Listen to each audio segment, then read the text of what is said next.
ഇന്നലെ കോലഞ്ചേരിയിലെ ഒരു കോളേജിലായിരുന്നു ഈ സംഭവം നടന്നത്.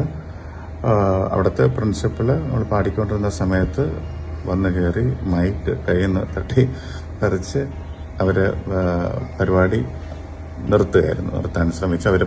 ആ ടീച്ചർ പറഞ്ഞത് ഭയങ്കര ആർക്കും അങ്ങോട്ട് ദഹിക്കുന്ന രീതിയിലായിരുന്നില്ല. മൈക്ക് വന്ന് പിടിച്ച് വാങ്ങിച്ചുകൊണ്ട് പോയായിരുന്നു. 2-3 കാര്യങ്ങൾ. എന്തായാലും നടന്നത് ഒരു അപമാനിക്കപ്പെട്ടോ എന്നുള്ള ഒരു ക്വസ്റ്റ്യന് സത്യം പറഞ്ഞാൽ നമുക്ക് ജെന്യുവനായിട്ട് ഇങ്ങനെ പാടില്ലായിരുന്നു എന്നുള്ളൊരു തോന്നല് നമുക്ക് എപ്പോഴും ഉണ്ട്. കാര്യം എറണാകുളം ജില്ലയിലെ കോലഞ്ചേരിയിലുള്ള സെന്റ് പീറ്റേഴ്സ് കോളേജിൽ നടന്ന ഒരു ചടങ്ങിൽ നിന്നും അപമാനത്തിനായി ഇറങ്ങി വരേണ്ടി വന്ന ജാൻസി ഗിഫ്റ്റ് എന്ന ഗായകനെ കുറിച്ചാണ് ഇന്ന് മാധ്യമങ്ങളിൽ നിറഞ്ഞിരിക്കുന്ന വാർത്ത.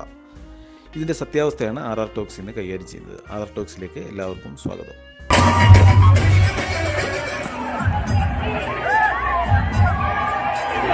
ഇവിടെ ഒരു പെയ്ഡ് പെർഫോമൻസ് പാടില്ലെന്നുള്ള ഓർഡർ ഉണ്ട്. ജാസി ഗിഫ്റ്റ് സാർ മാത്രമേ ഇവിടെ പാടുള്ളൂ എന്നുള്ള ഈ ഉറപ്പിലാണ് പിള്ളേർക്ക് ഞാൻ കോളം കൊണ്ടായിരുന്നത്.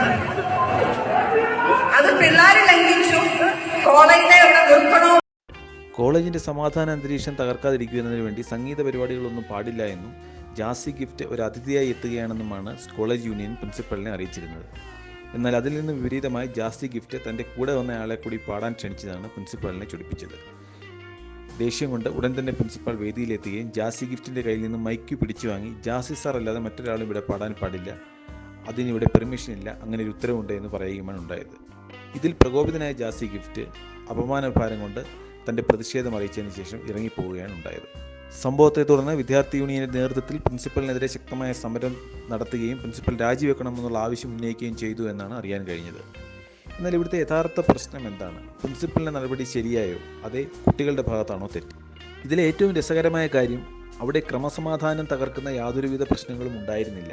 ജാസി ഗിഫ്റ്റ് പാടിയാലും കൂടെയുള്ളവർ പാടിയാലും കുട്ടികൾ സമാധാനത്തോടെ തന്നെ ആസ്വദിക്കുകയായിരുന്നു. യഥാർത്ഥത്തിൽ സംഭവിച്ചത് ഈഗോയിസ്റ്റിക്കായ ഒരു അധ്യാപികയുടെ പ്രകടനം മാത്രമാണ് എന്നാണ് RR ടോക്സിന് മനസ്സിലാക്കാൻ സാധിച്ചത്. അതുകൊണ്ട് തന്നെ ഒരു വലിയ കലാകാരനെ ആ വേദിയിൽ വിളിച്ചിരുത്തി അധിക്ഷേപിച്ചിറക്കി വിടേണ്ടി വന്നൊരു മാനക്കേട് ഇനി എന്നും ഈ കോളേജിന് പേറേണ്ടി വരും. ഇത്തരത്തിലൊരു സംഭവം ഒഴിവാക്കാനുള്ള പക്വത ആ അധ്യാപിക കാണിക്കേണ്ടതായിരുന്നു എന്ന് വീണ്ടും അടിയുറച്ച് പറയുവാൻ RR ടോക്സ് ആഗ്രഹിക്കുന്നു. ഈ വിഷയത്തിൽ നിങ്ങളുടെ അഭിപ്രായം എന്താണ്? കമൻറ്റായി രേഖപ്പെടുത്തുക. നന്ദി, നമസ്കാരം.